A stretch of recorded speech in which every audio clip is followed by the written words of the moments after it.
Holy mackerel, profitable, purposeful entrepreneurs. Welcome, welcome. Today, we're going to talk about a misbehaving monkey, my mother, and what those two have to do with your sales.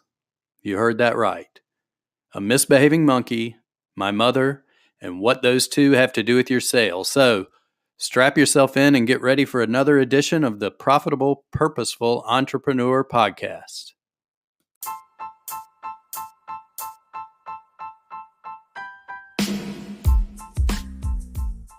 I spent the last few years building a successful online business while learning from some of the most brilliant marketing minds and coaches on the planet. And now, I've walked away from that business to start over again from scratch. Why? Because, like you, I felt the calling of contribution and the all-consuming need to create a business giving me the freedom to put fatherhood and family first, while fulfilling my calling to share my expertise in order to serve and impact others in a positive way. Join me now as we walk the path together to create the life and business of our dreams. I'm Evans Putman. Welcome to the journey of the profitable, purposeful entrepreneur.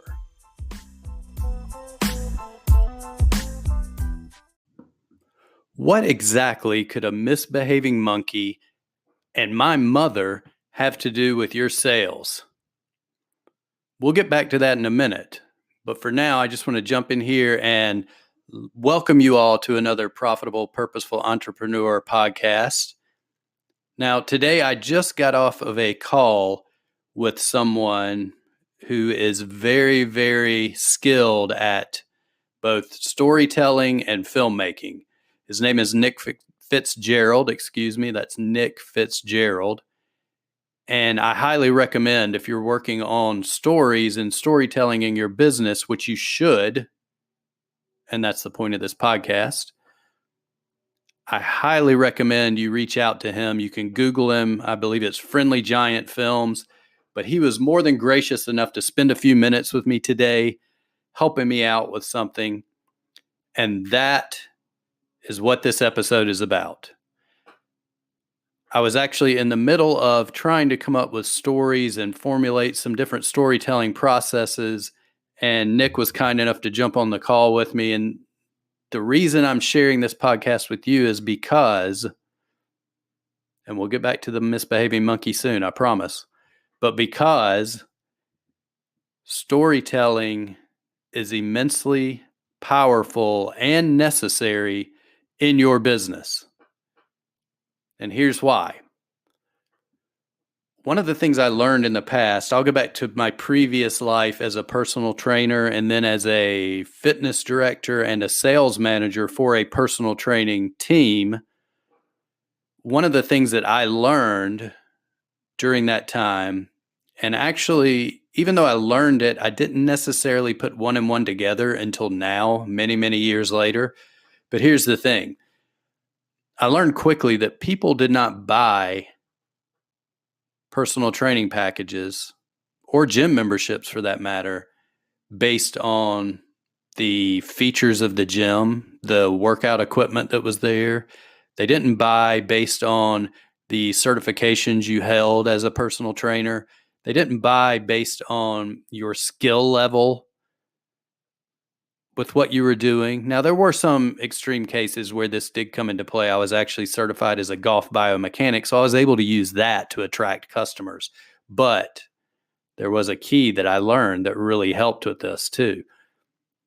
So when I had people come in and I would try to sell them on packages, I would follow the script that I was given. I would discuss all the awesome equipment, the classes we had. When it came to selling gym memberships, when it came to selling personal training, I would talk about I would listen to them, what they wanted. Then I would start sharing how, I was certified in this. I'd done this before. I would be able to put together a specific program. I'd be able to put together a nutrition program, et cetera, et cetera. And quickly, I started learning that I need to change the way I'm selling because I'm not selling anything. I was selling very, very low conversion rate. I don't even know the numbers. It's been so long now. But what I did learn was that when I started connecting stories to these prospects when they came in, whether it was my story, because I would let them know how health and exercise had changed my life, whether it was, somebody else's story. If it was somebody that came in that maybe had diabetes, was on medication, they needed to lose 30 pounds, they didn't work out regularly, and they just couldn't see themselves being able to do that, I would share a story of another client of mine that was in a similar situation when they came to see me, and how working out with me had changed their life. We would get into the things about how it made you feel better, how it made your personal life better, how you had more energy, touch on emotional aspects. But the whole point is that I was telling stories. So it's stories that change false beliefs in your prospects, not features, not benefits of what you offer, but stories. It is great to share the benefits of what you offer, but package those benefits into a story that touches someone emotionally, that makes them feel that end result. They're coming to you, especially in the health and wellness industry, in this business that I was in, they're coming to you most of the time, probably 90% of the time, in pain. It's either physical pain, mental pain, or emotional pain. And I quickly discovered, even though I'm honest with you right now, I'll be 100% honest. Back then, I didn't put one and one together. I wasn't seeing that, hey, it's my stories that I'm sharing of my own life, the way my mental and emotional state had changed, the way I was no longer drinking in excess 7 days a week, all because of working out, how working out had changed my self-esteem. It had changed everything about my life. And I told these stories in a way that they came from the heart because they were true. And when these prospects heard those stories and were able to relate to them emotionally, they felt it inside of them, and it helped them change the false beliefs that they had, that I don't have time to work out. I'm not going to be able to make it here enough. It's too expensive. I can't quit eating this way. I don't want to give up drinking beer and wine. All these false beliefs that they had within themselves that were keeping them from being a better self. These are the things that your prospects are looking for. If you can tell stories to change false beliefs in your prospects, your sales conversions are going to go through the roof. So, this is a short podcast. I wanted to bring that one point up. I think if you really focus on starting to use stories in your sales process, no matter what industry you're in, and here's the thing too, I want to touch on real quick, because we are all purposeful or purpose-driven entrepreneurs here listening to this podcast. We're not here to trick people, to manipulate people. What you want to do is, if you know that your service helps somebody, helps improve their life, like I did, like I still do now, then you want to share these stories. Okay, you want to do everything you can to change those false beliefs, and you want to be effective at it. It is your duty to do this because you are giving these people something that they need. We're not snake oil salesmen here selling them something they don't need just to put money in our pockets. If you're in the health and wellness industry, the self-improvement industry, anything you're doing that helps other people's lives get better, it is your duty to use your best tools to do so. So storytelling is one way to do that. It's very important. And one last thing before, as I promised, I'll get to the misbehaving monkey story.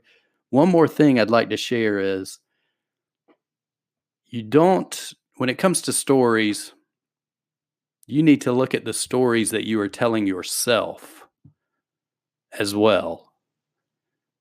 Maybe you're thinking, I'm not good enough to go out here and put myself out as an expert yet. I don't think my offer is good enough. I'm not skilled enough yet to go out and help other people. You need to look at the stories you're telling yourself right now and start telling yourself better stories.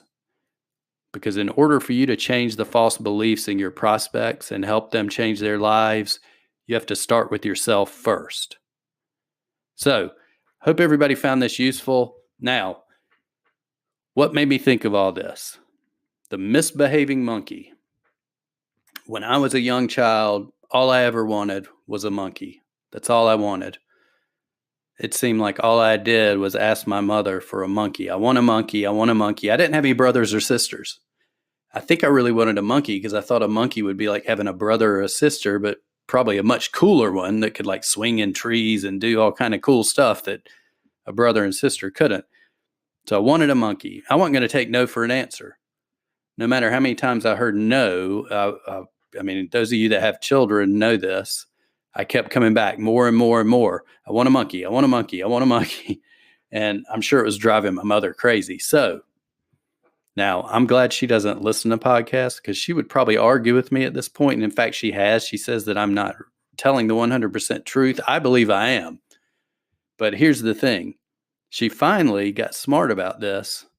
Not that she wasn't smart before, but she came up with a story that would change my belief in thinking that I needed a monkey. That story was, she told me, she was like, I have a friend, my friend has this monkey. And whenever she goes to work, to the grocery store, goes out of town, whenever, she comes home and that monkey is so upset with her, he will hang on her above her door with a metal frying pan and smack her on the head with it. When she least expects it, that monkey shows up, scares her to death, smacks her on the head with a frying pan. Now, as a young child, I immediately started picturing this vividly in my head of every time I walked into a room, I had to be worried about this monkey coming out of nowhere with a frying pan hitting me on the head.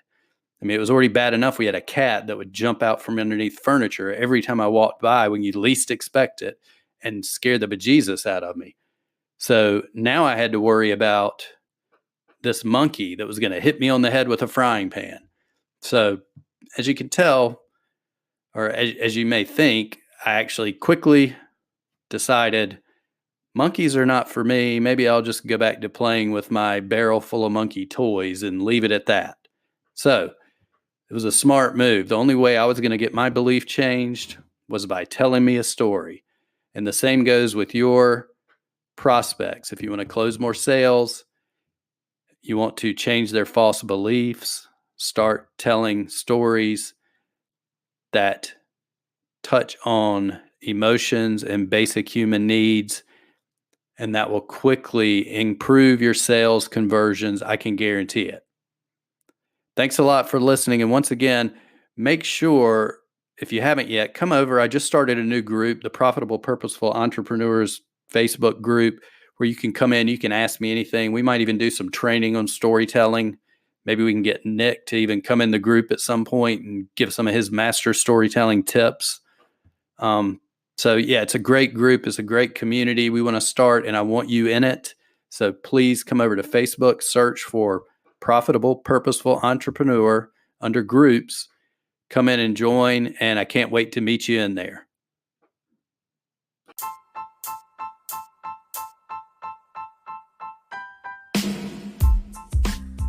Have you joined our free online community for profitable, purposeful entrepreneurs yet? What are you waiting for? It's absolutely free. Just head over to Facebook right now. Go to the search bar, type in Profitable, Purposeful Entrepreneurs. You'll find the group. Join us. We'd love to have you in here. The community is great. You'll learn lots of valuable skills, strategies, ideas. You'll meet other purposeful, profitable entrepreneurs of every level, from those just starting out to those who have been in business for a while. And it's a great community, very supportive. Join us today. We look forward to seeing you there.